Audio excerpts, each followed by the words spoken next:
오늘은 사랑, 나를 만나다라는 제목으로 하나님 말씀 전하도록 하겠습니다.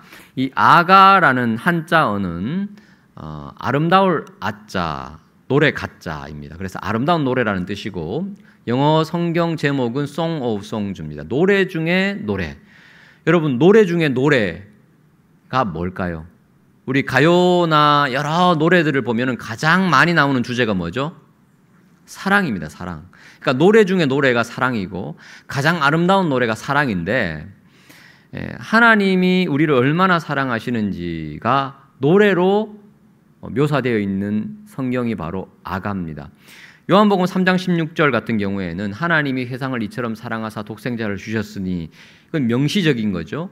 신학입니다. 신학. 하나님이 세상을 이처럼 사랑한다라는 선언인데, 이것을 노래로 만들면 무엇이냐? 바로 아가서라고 할 수 있습니다. 그래서 이 아가서가요, 성경 66권 중에서 가장 가운데 있어요.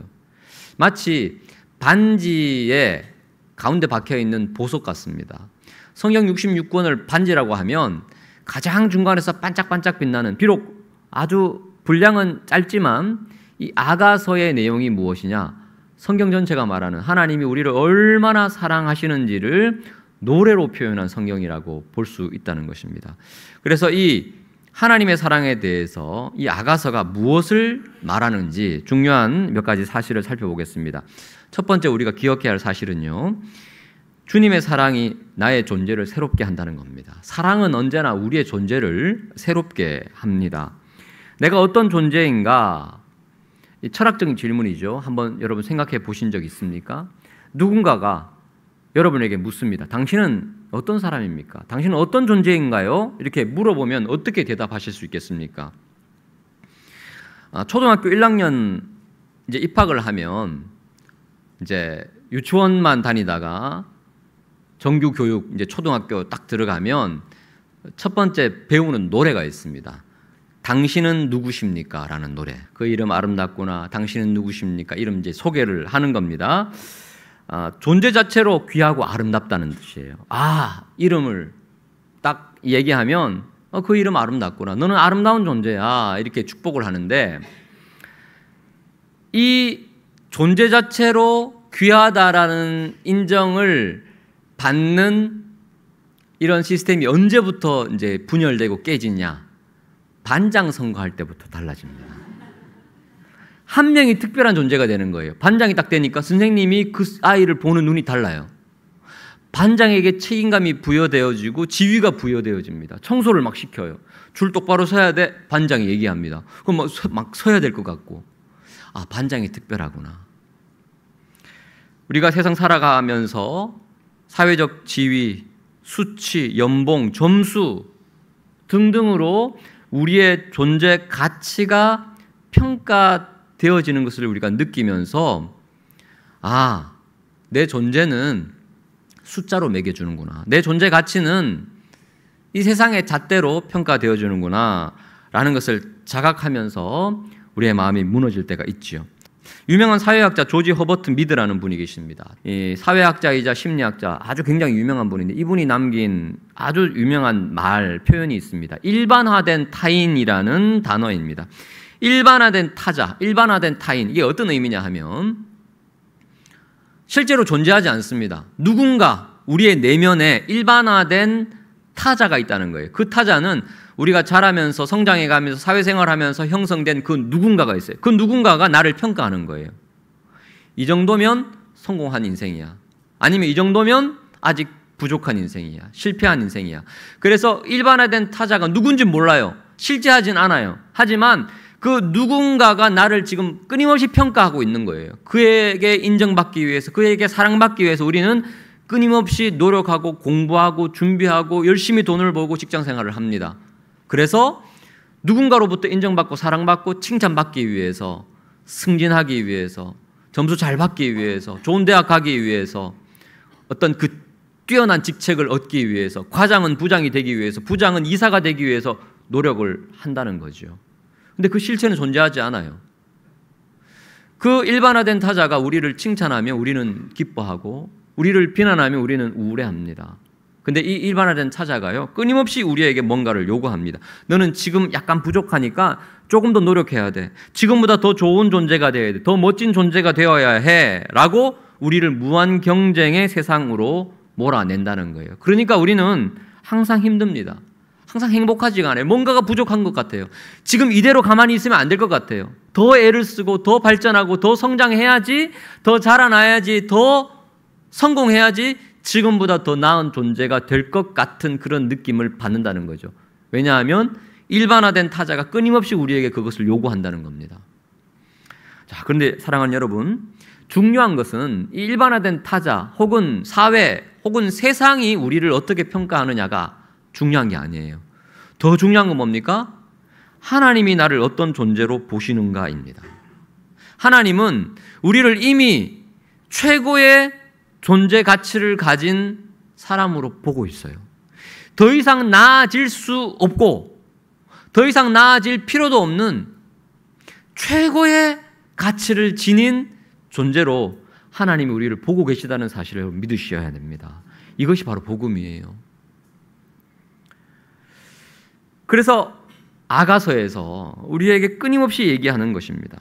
1장 8절을 보실까요? 자, 아가서 1장 8절을 보시면 솔로몬이 술람미 여인을 계속 반복해서 어떻게 부르고 있는지, 이 솔로몬이 하나님을 상징하고 술람미 여인이 바로 우리를 상징하죠. 자, 1장 8절부터 나오는 반복되는 단어 한번 밑줄을 한번 그어보시죠. 1장 8절에 여인 중에 어여쁜 자야. 이 어여쁘다라는 표현이 얼마나 자주 나오는지 1장 15절 보십시오. 1장 15절. 내 사랑아 너는 어떻다고요? 어여쁘고 어여쁘다. 히브리어 2번 반복은 최상급입니다. 1장 16절. 나의 사랑하는 자야 너는 어떻다고요? 어여쁘고 화창하다. 자, 2장 10절로 넘어가 보겠습니다. 여기도 나오죠. 내 사랑 내 어여쁜 자야. 2장 17절에도 나의 어여쁜 자야. 얼마나 예쁘면, 얼마나 미인이면 솔로몬이 술람미 여인에게 이렇게 얘기할까요? 얼마나 우리가 예뻐 보이시면 하나님이 우리에게 너는 어여쁘다, 너는 화창하다 이렇게 표현하실까요? 자, 객관적인 사실이 1장 5절에 나옵니다. 자, 1장 5절을 보시면 1장 5절은 술람미 여인의 고백이에요. 술람미 여인이 스스로를 뭐라고 얘기하느냐?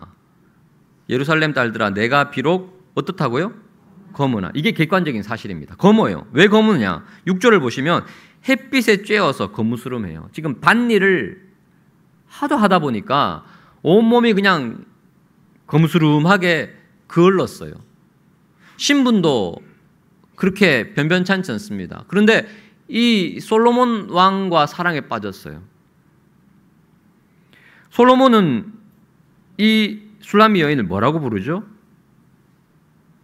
게달의 장막 같을지라도 5절에 보시면 솔로몬의 휘장과도 같다라고 얘기를 합니다. 자, 사진 한번 보여주시면 이게 게달의 장막입니다. 게달의 장막은 뭐냐면 게달은 유목민 이스마엘의 후손이고 북아라비아 광야에 사는 유목민인데 지금도 팔레스타인의 베두인 족속이라고 성경학자들은 보고 있어요. 이들이 이 게달의 장막, 염소털로 만든 장막에서 살고 있습니다. 볼품 없죠. 그런데 이것이 우리의 실제 모습이라는 거죠. 그런데 주님의 평가는 달라요. 솔로몬의 휘장과도 같다고 말합니다. 다음 사진. 왕실에서 사용되는 최고급 원단으로 만든 화려한 커튼. 이게 솔로몬의 휘장입니다. 비교가 되죠. 객관적인 사실은 뭡니까? 게달의 장막처럼 누추해요. 부족해요. 초라해요. 하지만 하나님이 보실 때 우리는 너무너무 어여뻐요. 왜냐하면 우리를 너무 사랑하시니까. 2장 1절을 보실까요? 여인의 고백입니다. 2장 1절은 스스로는 샤론에 수선합니다. 골짜기에 백합합니다. 이게 어떤 의미냐 하면요, 이스라엘에 샤론 평야가 있어요. 일반적인 그 평야에 꽃들이 많이 핍니다. 그러니까 이 말은 어떤 의미냐? 평야 지역의 많은 들풀들 중에 하나라는 거예요. 그 다음에 이스라엘은 골짜기에 백합화가 많이 핍니다. 골짜기에 수많은 꽃들 중에 나는 하나다. 그러니까 나는 특별하지도 않고 중요하지도 않고 예쁘지도 않고 그저 평범한 여인 중에 한 명입니다 라고 얘기하는 거예요. 그런데 솔로몬의 고백은 뭡니까? 2절입니다. 하나님이 우리를 어떻게 바라보시느냐는 거예요. 여자들 중에 너는 내 사랑이다. 그렇기 때문에 너는 가시나무 가운데 백합화라는 거예요. 그러니까 다른 사람들은 뭐예요? 가시나무예요. 하지만 너는 가시나무 가운데 유일한 꽃, 특별한 꽃, 비범한 존재, 가장 빛나는 존재라는 거예요. 왜냐? 내가 너를 사랑하니까. 여기서 나온 찬양 가사 아시죠? 사람을 보며 세상을 볼 땐 만족함이 없었네. 나의 하나님 그분을 볼 땐 나는 만족하겠네. 후렴 가사가 그렇잖아요. 가시밭에 백합화 예수 향기 날리니 할렐루야 아멘. 그 찬양을 작곡하신 분이 제가 청년부 때 부장 집사님이셨어요. 이분이 대학생 때 예수님 믿은 거예요. 그래서 담임 목사님 사택에서 같이 사셨어요. 예수님 믿고 너무 좋은 거예요. 사람을 보고 세상을 볼 때는 만족함을 얻지 못했는데 나의 하나님 그분을 보니까 하나님이 나를 너무너무 사랑하는 거예요. 나를 수많은 이 가시나무들 가운데 유일한 빛나는 화려한 꽃처럼 사랑하시고 그렇게 특별한 존재로 선택하여 이렇게 은혜를 주시다니. 동남풍아 불어라, 서북풍아 불어라. 이 백합화의 향기 온 세상에 좀 알리고 싶다. 그렇게 기뻐하면서 곡을 만드신 거죠. 주 안에 사랑하는 성도 여러분, 우리는 특별한 존재입니다. 세상에 하나밖에 없는 주님의 사랑임을 기억하시기 바랍니다. 세상의 잣대로 우리의 그 일반화된 타자의 시선으로 우리 자신을 평가하시면 안 돼요. 그걸로 우리의 실패와 우리의 성공을 재단해서는 안 된다는 겁니다. 하나님의 시각으로 우리 자신을 바라볼 수 있기를 축복합니다. 그래서 사랑은요, 우리의 존재를 새롭게 합니다. 자, 이렇게 자기 자신을 한번 안아주시죠. 이렇게 얘기하겠습니다. 나는 하나님의 작품이다. 야, 우리 옆에 분한테 당신은 하나님의 작품입니다. 여러분 믿으시죠? 네. 하나님의 그 사랑 가운데서 우리 자신의 가치를 재발견하는 여러분 되시기를 축복합니다. 자, 두 번째. 우리가 기억해야 할 두 번째 사실은요. 사랑은 나의 갈망을 새롭게 한다는 겁니다. 사랑은 나의 존재를 새롭게 할 뿐만 아니라 사랑은 나의 갈망도 새롭게 합니다. 인간은요. 무언가를 갈망하는 존재예요.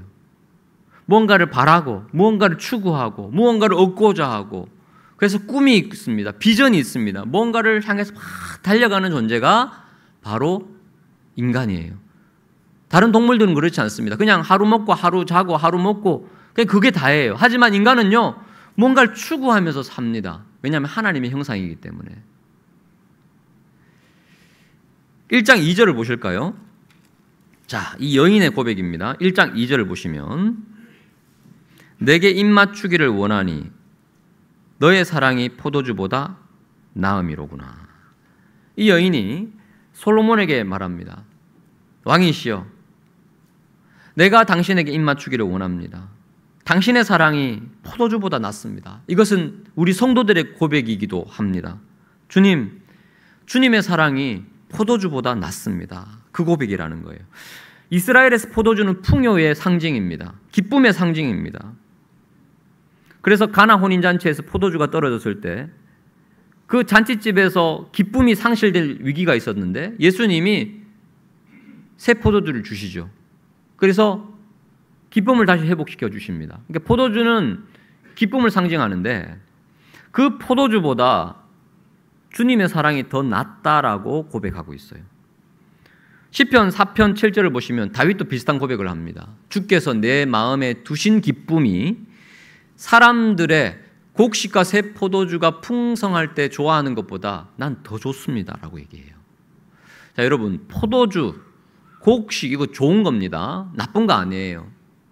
근데 그보다 더 좋은 게 있습니다. 그게 바로 주님 사랑입니다. 제가 7월 17일 큐티가 이 본문이었어요. 아가서 처음 큐티할 때 아침에 일어나서 책상에 앉아서 큐티를 하는데 이 1장 2절 말씀이 가슴에 와닿더라고요.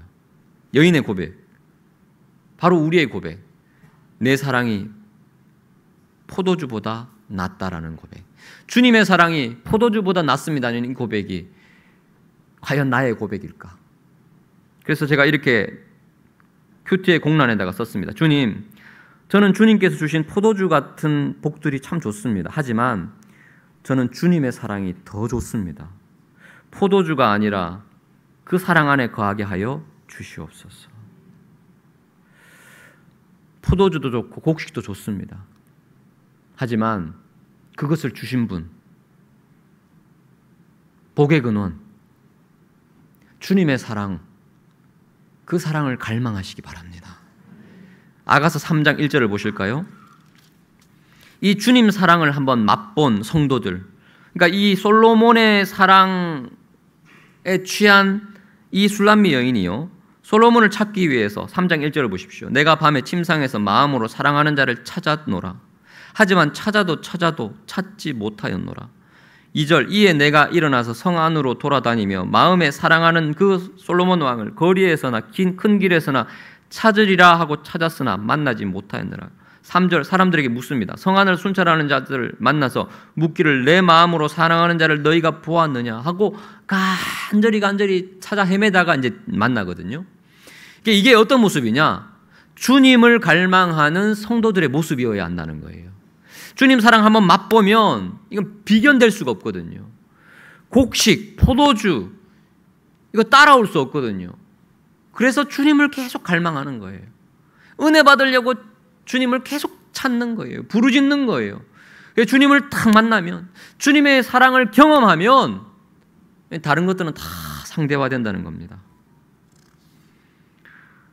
그런데 이 주님의 사랑으로 채워지지 않으면요, 다른 것으로 자꾸 채우려고 해요. 그래서 포도주를 찾고 곡식을 갈망하게 되죠.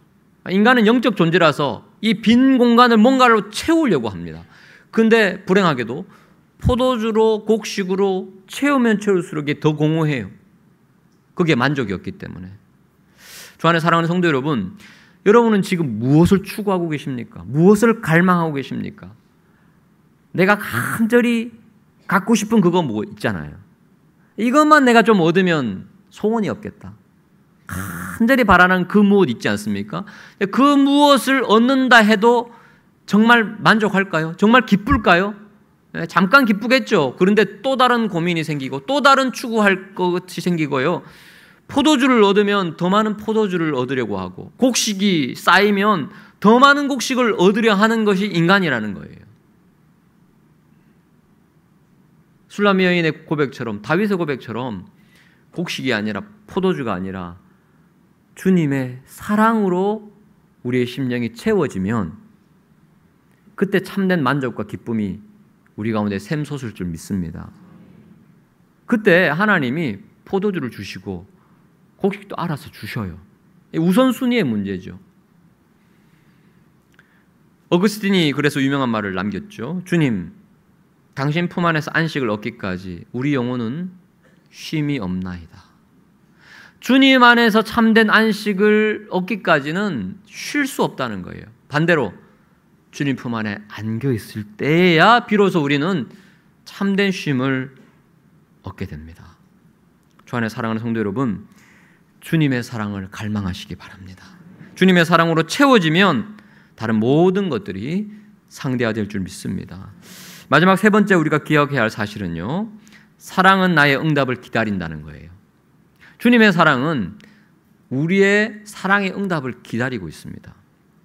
사랑은 절대 일방적이지 않습니다. 한쪽은 사랑을 표현하는데 한쪽이 만약 반응이 없다면 이것은 온전한 사랑이 아니죠.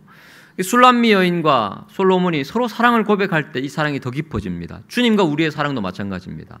주님께서 우리를 위해서 그렇게 어여쁘다 말씀하시고 십자가 지시기까지 그 사랑을 증명해 보이셨다면 우리도 주님 앞에 사랑으로 화답해야 한다는 것입니다.